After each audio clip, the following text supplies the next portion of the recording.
देखिए मित्रों, नमस्कार। आप सभी का हमारे यूट्यूब चैनल पर स्वागत है। मित्रों, जैसा कि आप लोग जानते हैं, इस समय हम लोग इंडियन ज्योग्राफी यानी भारत के भूगोल जैसे विषयों का अध्ययन कर रहे हैं। ठीक है, इसमें हम लोग 6 से 7 वीडियो ऑलरेडी अपलोड कर चुके हैं। अब जो है, आज हम हरित क्रांति से संबंधित चीजों को पढ़ेंगे। ठीक है, भारतीय कृषि में हरित क्रांति हमारा टॉपिक होगा। हरित क्रांति जो है ये मुख्यतः जो है गेहूं और चावल के अधिकाधिक उत्पादन को लेकर बनाई गई थी।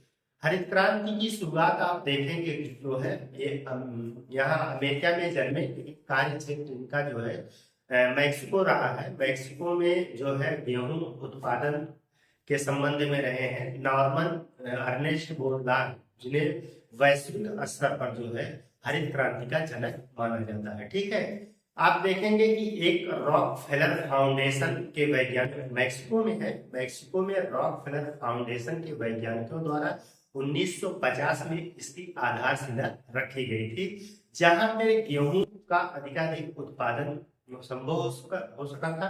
तो गेहूं का अधिक से अधिक उत्पादन हो और वो गेहूं जो है वो रोग को प्रतिरोधक क्षमता उसकी ज्यादा हो, मतलब रोगों को कर सके, ऐसी बौनी प्रजाति की गेहूं को जो है वहां पे उत्पन्न किया गया था। तो जब इस गेहूं का उत्पादन देखा गया तो बहुत ज्यादा उत्पादन आया था।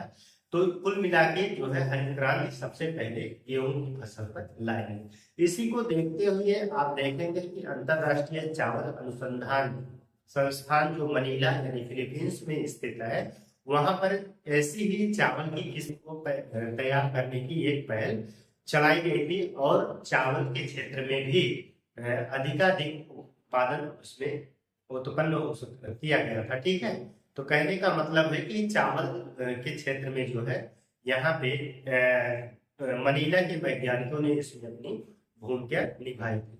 अगर हम इसी चीज को भारत के संदर्भ में देखें तो भारत में जो है हरित क्रांति को लाया गया। आप देखेंगे कि 1966-67 में जो है भारत में हरित क्रांति आरंभ की गई थी। भारत में हरित क्रांति के जनक जो है वो आप देखेंगे कि डॉक्टर एम.एस. स्वामीनाथन को माना जाता है। वही जो है गेहूं की यहाँ पर जो है बौनी प्रजातियों को सबसे पहले उत्पादन करवाए थे। ठीक है, तो इसमें आप देखेंगे कि मुख्य रूप से पहले हमारे भारत के पंजाब, हरियाणा, पश्चिमी उत्तर प्रदेश और लगभग जो है उत्तर प्रदेश और आंध्र प्रदेश इसमें प्रमुख राज्य थे जहां पर हरित क्रांति की शुरुआत किया गया था। हरित क्रांति में क्या किया गया था, यहाँ पर जो है आप देखेंगे कि परंपरागत खेती की तकनीकों को छोड़कर आधुनिक तकनीकों को अपनाया गया था। ठीक है, जो हमारी परंपरागत तकनीकें हुआ करती थी उनको थोड़ा सा पोस्टपोन करके जो है नई नई तकनीक, उन्नत बीज, उर्वरक, ठीक है, और सिंचाई की सुविधाएं प्रदान करके जो है हरित क्रांति को आगे बढ़ाया गया। तो मुख्यतः जो है यहाँ पे देखेंगे कि एक संकर बीज तैयार, हाइब्रिड बीज जिसे आप लोग कहते हैं, तैयार करके जो है चीजों को बढ़ाई गई थी, अधिकाधिक उत्पादन इससे लिया गया था। ठीक, इसमें हम लोग जो है आज हरित क्रांति, इसके अतिरिक्त हम लोग हरित क्रांति के अंतर्गत ही कुछ कृषि संबंधी क्रांतियां हुई थी। उन क्रांतियों के बारे में हम लोग पढ़ेंगे, जैसे काली, पीली, ठीक है, सुनहरी इत्यादि क्रांतियों के बारे में हम अलग से पढ़ने का प्रयास करते हैं। तो यहाँ पे आइए हम सबसे पहले जो है हरित क्रांतियों के बारे में देखते हैं। हरित क्रांति, यहाँ पे सबसे पहले हम लोग हमारा अध्याय जो था भारतीय कृषि से संबंधित ही चल रहा है। भारतीय कृषि, भारतीय कृषि में हम लोग जो है हरित क्रांति, आज का हमारा टॉपिक होगा हरित क्रांति, यानी कि ग्रीन रिवोल्यूशन।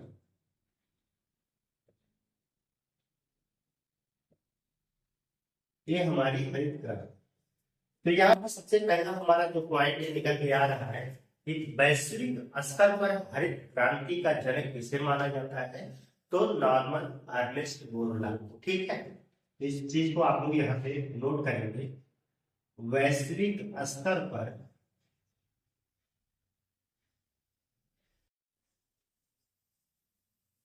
वैश्विक स्तर पर हरित क्रांति के जनक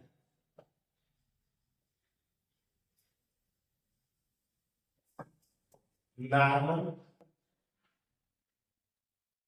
अर्नेस्ट बोरलॉग को माना जाता है।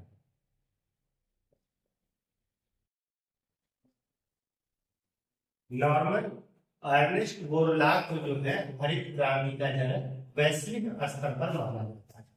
1950 के दशक में जो है मैक्सिको में जो है एक है रॉक फेलर फाउंडेशन है, वहां के वैज्ञानिकों ने सर्वप्रथम जो है इसकी आधारशिला रखी थी। ठीक है, तो आप देखेंगे इसकी आधारशिला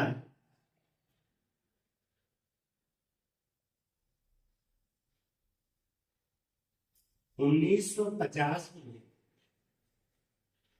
मैक्सिको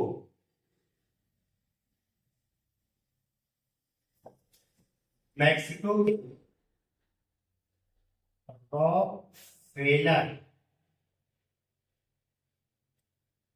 फाउंडेशन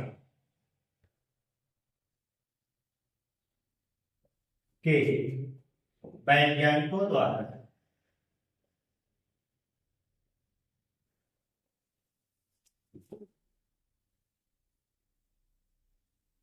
रखी गई।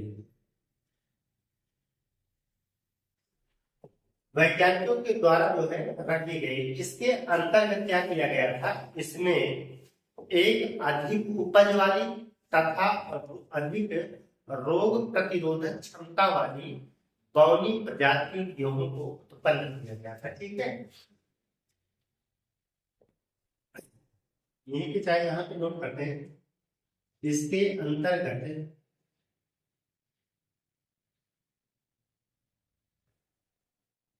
अत्यधिक उपज वाली अत्यधिक उपज एवं रोग प्रतिरोधक क्षमता वाली बौनी प्रजाति के गेहूं का उत्पादन किया गया। ठीक है, तो इसके अंतर्गत जो है इन चीजों का उत्पन्न किया गया। ठीक है, तो अधिक से अधिक गेहूं का उत्पादन इसके अंतर्गत किया गया था। अगर हम बात करते हैं कि जैसे आप देखेंगे कि चावल पे स्थिति कब लागू होगा, तो राष्ट्रीय अंतरराष्ट्रीय स्तर पे आप देखेंगे एक अंतरराष्ट्रीय चावल अनुसंधान संस्थान जो मनीला है, वहां के वैज्ञानिकों ने चावल के उन्नत बीज तैयार करके जो है चावल में भी इन चीजों को जो है लागू किए थे। ठीक है, इस पॉइंट को भी आप लोग नोट करेंगे। ठीक है, अंतरराष्ट्रीय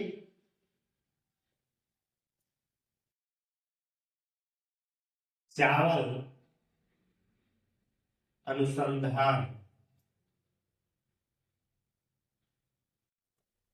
संस्थान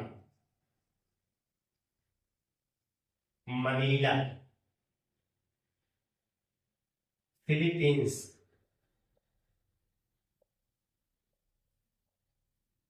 के वैज्ञानिकों द्वारा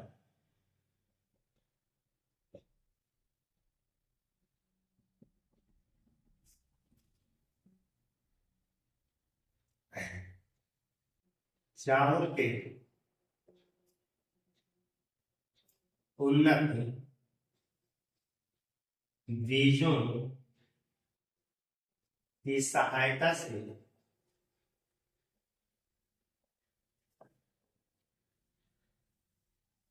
अधिक उत्पादन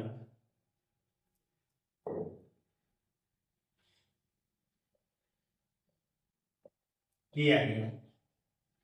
अधिक उत्पादन किया गया, किसमें किया गया भाई? चावल में अधिक उत्पादन किया गया। तो इसमें जो है आप देखेंगे कि मनीला में जो हमारा अंतरराष्ट्रीय चावल अनुसंधान संस्थान स्थित है, वहां के वैज्ञानिकों ने काफी जो है, हालांकि ये सब के पीछे जो है कहीं न कहीं रॉकफेलर फाउंडेशन के वैज्ञानिकों का जो है, इसी के ही ग्रुप का जो है वैज्ञानिक थे, जिन्होंने मदद से जो है धान या चावल में भी जो है हरित क्रांति को देखा गया। ठीक है, तो ये हरित क्रांति से जो है हमारे वैश्विक स्तर पर जो है इसके प्रभाव रहे हैं। ठीक है, अब हम देखेंगे कि भारत में जो है हरित क्रांति की शुरुआत जो है 1966 से 67 के समय स्टार्ट होती है। ठीक है, तो इस चीज को भी आप लोग यहाँ पे नोट करेंगे।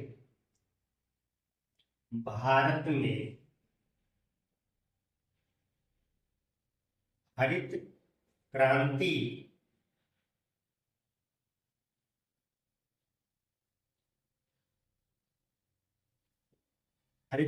की शुरुआत ये पूछा जाता है। ठीक है, क्रांति की शुरुआत 1966-67 में हुई। ठीक है,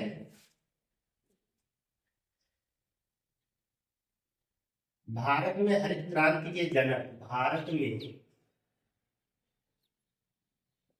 हरित क्रांति के जनक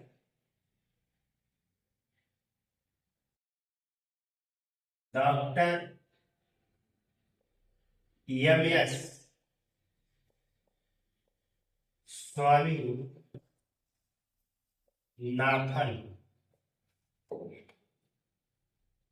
को माना जाता है, माना जाता है। ठीक है, तो किसे माना जाता है? तो डॉक्टर एम.एस. स्वामीनाथन को जो है भारत में हरित क्रांति का जनक जो है माना जाता है। ठीक है, तो भारत में हरित क्रांति का प्रभाव सर्वाधिक जो है गेहूं पर, उसके बाद जो है चावल पर पड़ा था। ठीक है, तो इस पॉइंट को भी नोट कर सकते हैं। भारत में हरित क्रांति का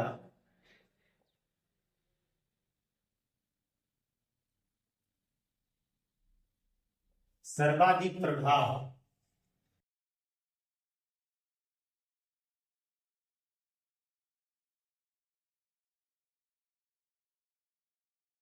गेहूं और उसके बाद चावल पर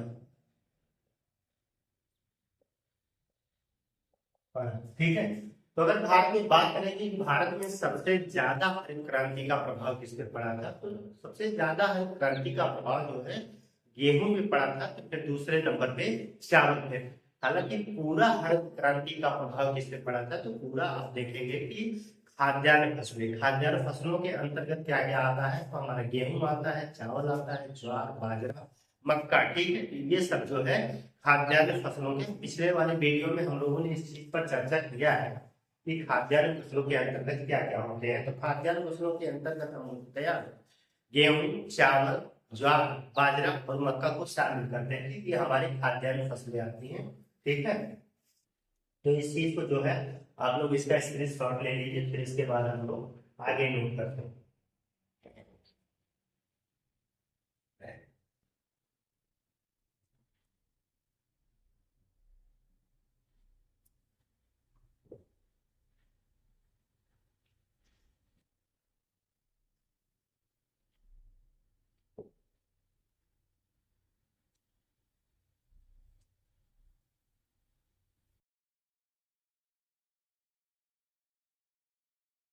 भारत में हरित क्रांति की क्या समस्याएं रही हैं, तो हम उन समस्याओं पर भी चर्चा करेंगे। हरित क्रांति जैसे आप देखेंगे कि इससे कुछ समस्याएं उत्पन्न हुई हैं, वो समस्याएं क्या है? जैसे हमने देखा कि हरित क्रांति के अंतर्गत हमने अधिक से अधिक खाद्यान्न फसलों का उत्पादन किया। तो अगर देखा जाए इसके एवज में तो हमने जो है दलहन और तिलहन से संबंधित चीजों को क्या कर दिया, उनकी उनके खेती वाले क्षेत्र में कमी कर दिया। ठीक है, तो वो लोग पीछे रह गए। ठीक है, दलहन और तिलहन क्या हो गई, पीछे हो गई, उनकी खेती पीछे हो गई। इसमें क्या हुआ है, हमने इसमें जो है अधिकाधिक सिंचाई व्यवस्था की। ठीक है, हरित क्रांति के अंतर्गत हमने बहुत ज्यादा सिंचाई की है, जिसकी वजह से भौम जल स्तर क्या हो गया, कम हो गया, भौम जल स्तर में कमी आ गई। ठीक है, ये हमारे लिए एक समस्या हुई। समझ में आ रही बात नहीं। इसमें हमने क्या किया कि अधिक से अधिक उर्वरक एवं कीटनाशकों के प्रयोग से हमने जो है मृदा को जो है, मृदा और पर्यावरण की समस्याएं उत्पन्न हो गई। ठीक है, हमारी मृदा जो कमजोर हो गई और पर्यावरण संबंधी भी समस्याएं उत्पन्न हुई। ठीक है, तो ओवरऑल ये सब जो है हमारी समस्याएं रही है हरित क्रांति की। तो इसको हम जो है नोट करेंगे, हेडिंग हम लोग बनाएंगे हरित क्रांति की समस्याएं। हरित क्रांति से उत्पन्न समस्याएं।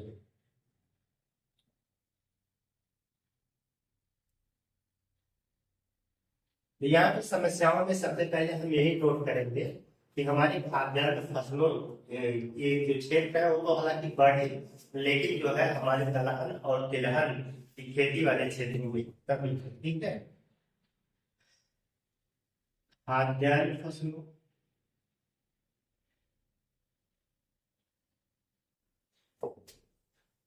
फसलें जैसे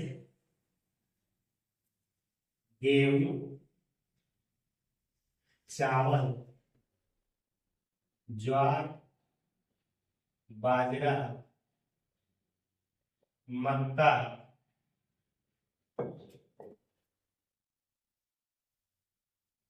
के क्षेत्र में वृद्धि हुआ,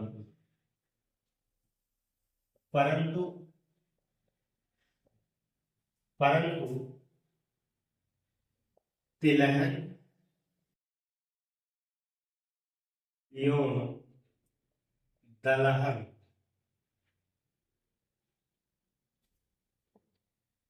दलहन क्षेत्रों में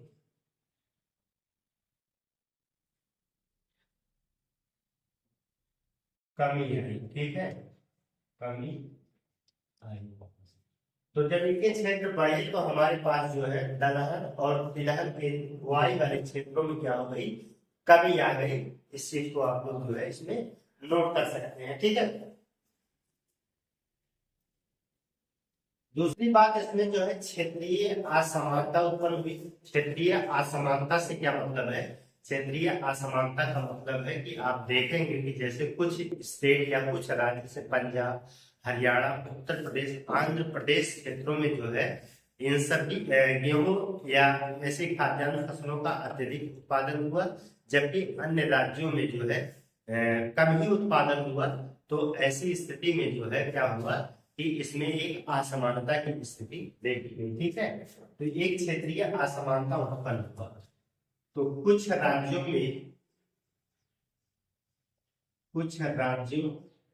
जैसे पंजाब, हरियाणा, उत्तर प्रदेश एवं आंध्र प्रदेश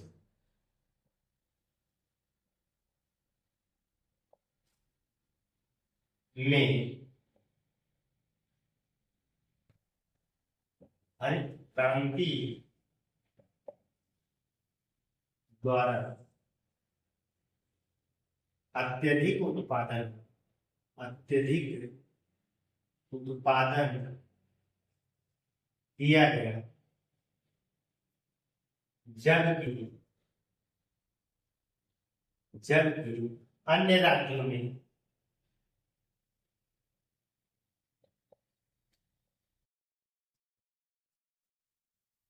कमी रही कमी रही। इस प्रकार इसने क्षेत्रीय असमानता उत्पन्न कर दी। ठीक है, तो इसने क्या किया था, हरित क्रांति में जो है क्षेत्रीय असमानता उत्पन्न कर दिया था। ठीक है,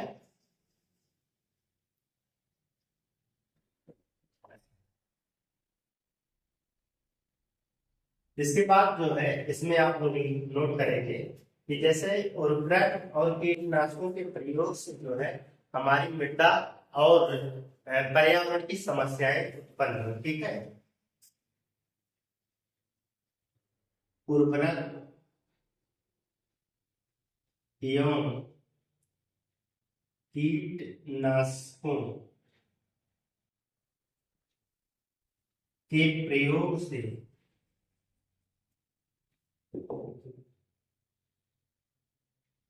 मृदा एवं पर्यावरणीय समस्याएं उत्पन्न।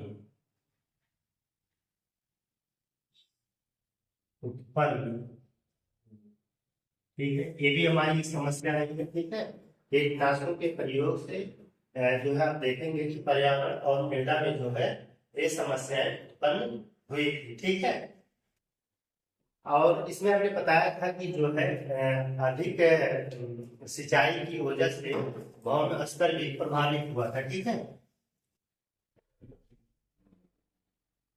अत्यधिक सिंचाई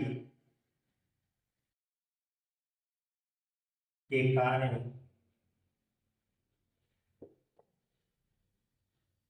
भौम जल स्तर में कमी हुई। ये भी जो है एक प्रकार की समस्या थी कि ज्यादा सिंचाई की वजह से भौम स्तर जल में कमी हो गई थी। ठीक है, और खेती के चक्कर में, ठीक है, इस खेती को अत्यधिक क्षेत्र प्रदान करने के चक्कर में जो है हमारे वनोन्मूलन भी किए गए थे। ठीक है, ये भी एक समस्या ही थी जिसको आप लोग यहाँ पे नोट कर रहे हैं कि खेती के क्षेत्र को बढ़ाने के लिए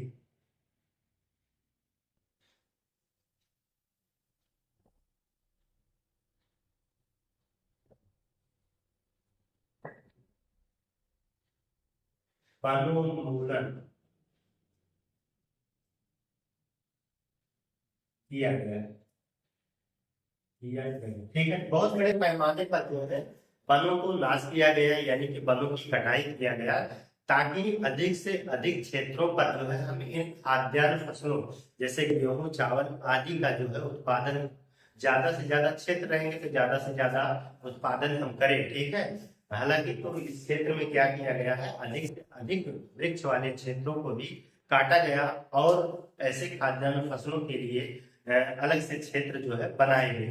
ठीक है, तो वनों का भी इसमें जो है काफी नुकसान किया गया है। तो ये हमारी जो प्रमुख समस्याएं रहती हैं उनको आप लोग जो है इसका एक स्क्रीनशॉट ले लीजिए। महत्वपूर्ण चीजें हैं आपसे पूछी जाएंगी। अब हम लोग चर्चा करते हैं कि प्रमुख कृषि क्रांतियां। ठीक है,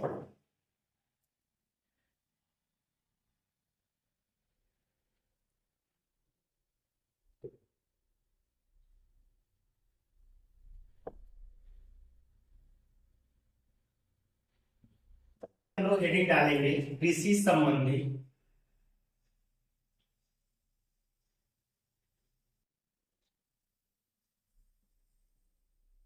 महत्वपूर्ण क्रांतियां।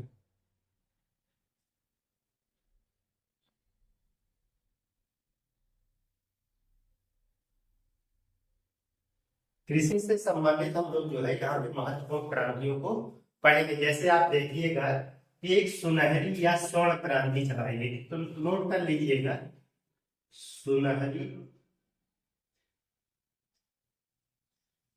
स्वर्ण क्रांति।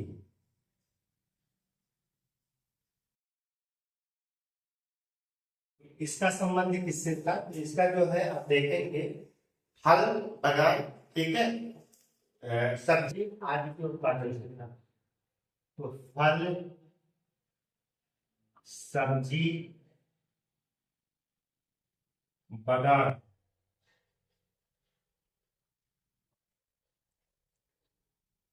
बागान या उद्यान, ठीक है। फल, सब्जी, बागान इत्यादि के जो है बढ़ाने से या इनकी कृषि से संबंधित था। इस चीज को आप लोग जानते हैं, ठीक है। एक कृष्ण क्रांति, कृष्ण या काली क्रांति, ठीक है। कृष्ण या काली क्रांति का संबंध किससे है? खनिज तेल, पेट्रोलियम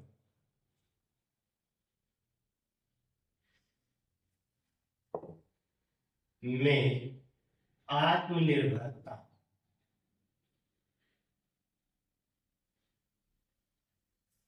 पेट्रोलियम में आत्मनिर्भरता से संबंधित है, ठीक है। एक आई थी रजत क्रांति, रजत क्रांति, ठीक है। रजत क्रांति का संबंध जो है अंडा उत्पादन से था, अंडा उत्पादन, ठीक है। एक आई थी नीली क्रांति, पूछा जाता है सर, नीली क्रांति, नीली क्रांति का संबंध जो है मत्स्य उत्पादन से था, मत्स्य उत्पादन, ठीक है। इसके बाद आप देखेंगे कि पीली क्रांति, पीली क्रांति जो थी वो तिलहन उत्पादन से है, तिलहन उत्पादन। एक है भूरी क्रांति, भूरी क्रांति, भूरी क्रांति जो है आप देखेंगे भूरी जो है उर्वरक से थी, ठीक है, उर्वरक उत्पादन, ठीक है। तो उर्वरक का अधिक से अधिक जो है उत्पादन किया जाए तो भूरी क्रांति का उससे संबंध है, ठीक है। एक थी श्वेत क्रांति, श्वेत क्रांति, श्वेत क्रांति का संबंध जो है दुग्ध उत्पादन से था, दुग्ध उत्पादन, ठीक है। तो श्वेत क्रांति का संबंध किससे था? तो दुग्ध उत्पादन से था, ठीक है। एक था अमृत, अमृत क्रांति, ठीक है। अमृत क्रांति पूछा जाता है नदी जोड़ो योजना, यहाँ पे नदियों को जोड़ने की योजना थी, ठीक है। नदियों को जोड़ने की योजना जो है अमृत क्रांति, ठीक। आप देखेंगे यहाँ पर एक लाल क्रांति हुआ था, लाल क्रांति, लाल क्रांति का संबंध जो है वो मांस, टमाटर उत्पादन से, ठीक है। इसका संबंध जो है आप देखेंगे मांस और टमाटर से संबंधित है। एक गोल क्रांति है, गोल क्रांति, गोल क्रांति का संबंध जो है वो आलू उत्पादन से, आलू उत्पादन, ठीक है, आलू उत्पादन, इसका जो है आलू उत्पादन से है। इसके बाद जो है एक क्रांति और आई थी इंद्रधनुष क्रांति। इंद्रधनुष क्रांति का मतलब है कि सभी क्रांतियों का जो है एक मिक्स कर दिया जाए, सभी का मिश्रित रूप था इंद्रधनुष क्रांति, ठीक है। तो यहाँ पे आप लोग इसको नोट कर सकते हैं, इंद्रधनुष क्रांति क्या थी? सभी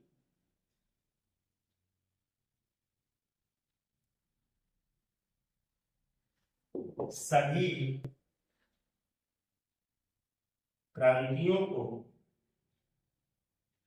एक साथ लाना, ठीक है। तो सभी प्रकार की क्रांतियों को जो है, यानी कि सभी फसलों को एक साथ, ये 2008 में लाई थी नई कृषि नीति के तहत जो इसे लाया गया था।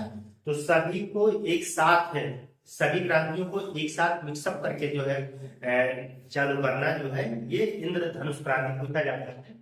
तो इंद्रधनुष क्रांतियों में सभी क्रांतियां सम्मिलित कर ली गई। ठीक है, तो ये सब महत्वपूर्ण चीजें हैं। ये क्रांतियां बहुत कक्षाओं की दृष्टि से अक्सर इसमें से सवाल पूछे जाते हैं।